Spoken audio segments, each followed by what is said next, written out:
ಎಲ್ರಿಗೂ ನಮಸ್ಕಾರ. Welcome back to easy recipes of Kannada YouTube channel.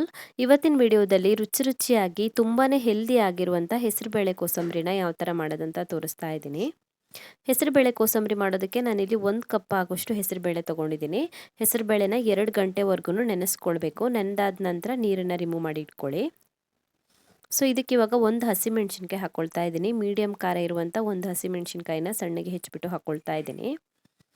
ಅರ್ಧ ಕ್ಯಾರೆಟನ್ನು ತುರಿದು ಹಾಕ್ಕೊಳ್ಬೇಕು. ಕ್ಯಾರೆಟನ್ನು ತುರಿದು ಹಾಕ್ಕೊಂಡ್ರೂ ಪರವಾಗಿಲ್ಲ, ಅಥವಾ ಸಣ್ಣಗೆ ಹೆಚ್ಚಿ ಹಾಕ್ಕೊಂಡ್ರೂ ಕೂಡ ಪರವಾಗಿಲ್ಲ. ಒಂದು ಸ್ವಲ್ಪ ಕೊತ್ತಂಬರಿ ಸೊಪ್ಪನ್ನು ಸಣ್ಣಗೆ ಹೆಚ್ಚಿಬಿಟ್ಟು ಹಾಕ್ಕೊಳ್ತಾ ಇದ್ದೀನಿ. ಹಾಗೆಯೇ ಇದಕ್ಕೊಂದು ಸ್ವಲ್ಪ ತೆಂಗಿನಕಾಯಿ ತುರಿ ಹಾಕ್ಕೊಳ್ತಾ ಇದ್ದೀನಿ. ತೆಂಗಿನಕಾಯಿ ತುರಿ ಹಾಕ್ಕೊಳ್ಳೋದ್ರಿಂದ ಕೋಸಂಬರಿ ಇನ್ನೂ ಕೂಡ ರುಚಿಯಾಗಿ ಬರುತ್ತೆ.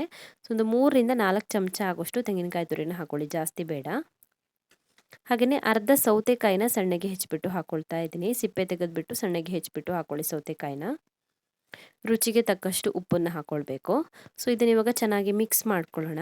ಸೊ ನಾವು ಹೆಸರುಬೇಳೆ ನೆನೆಸ್ಕೊಂಡಾಗ ಅದರಲ್ಲಿ ನೀರು ಸ್ವಲ್ಪನೂ ಉಳಿಬಾರ್ದು. ನೀರನ್ನು ಪೂರ್ತಿಯಾಗಿ ರಿಮೂವ್ ಮಾಡಿ ಇಟ್ಕೊಳ್ಳಿ.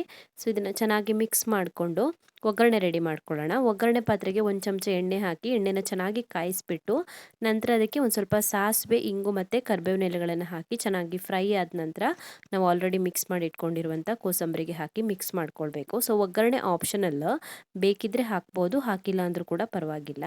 ಸೊ ಒಗ್ಗರಣೆ ಹಾಕ್ಬಿಟ್ಟು ಇದಕ್ಕೊಂದು ಸ್ವಲ್ಪ ನಿಂಬೆ ರಸ ಹಾಕ್ಕೊಳ್ತಾ ಇದ್ದೀನಿ. 1/4 ಭಾಗದಷ್ಟು ನಿಂಬೆಹಣ್ಣನ್ನು ಹಿಂಡ್ಕೊಳ್ತಾ ಇದ್ದೀನಿ.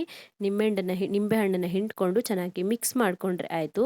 ತುಂಬಾ ಟೇಸ್ಟಿ ಹಾಗೆಯೇ ಹೆಲ್ದಿ ಆಗಿರುವಂಥ ಹೆಸರುಬೇಳೆ ಕೋಸಂಬರಿ ರೆಡಿ ಆಗುತ್ತೆ. ಸೊ ನಿಮಗೆ ಈ ವಿಡಿಯೋ ಇಷ್ಟ ಆಗಿದ್ದರೆ ವಿಡಿಯೋಗೊಂದು ಲೈಕ್ ಕೊಡಿ, ಕಮೆಂಟಲ್ಲಿ ತಿಳಿಸಿ ಹೇಗಿದೆ ಅಂತ. ಇನ್ನೂ ಹೆಚ್ಚಿನ ವಿಡಿಯೋಗಳಿಗೆ ನನ್ನ ಯೂಟ್ಯೂಬ್ ಚಾನಲನ್ನು ಸಬ್ಸ್ಕ್ರೈಬ್ ಮಾಡ್ಕೊಳ್ಳೋದನ್ನು ಮರಿಬೇಡಿ.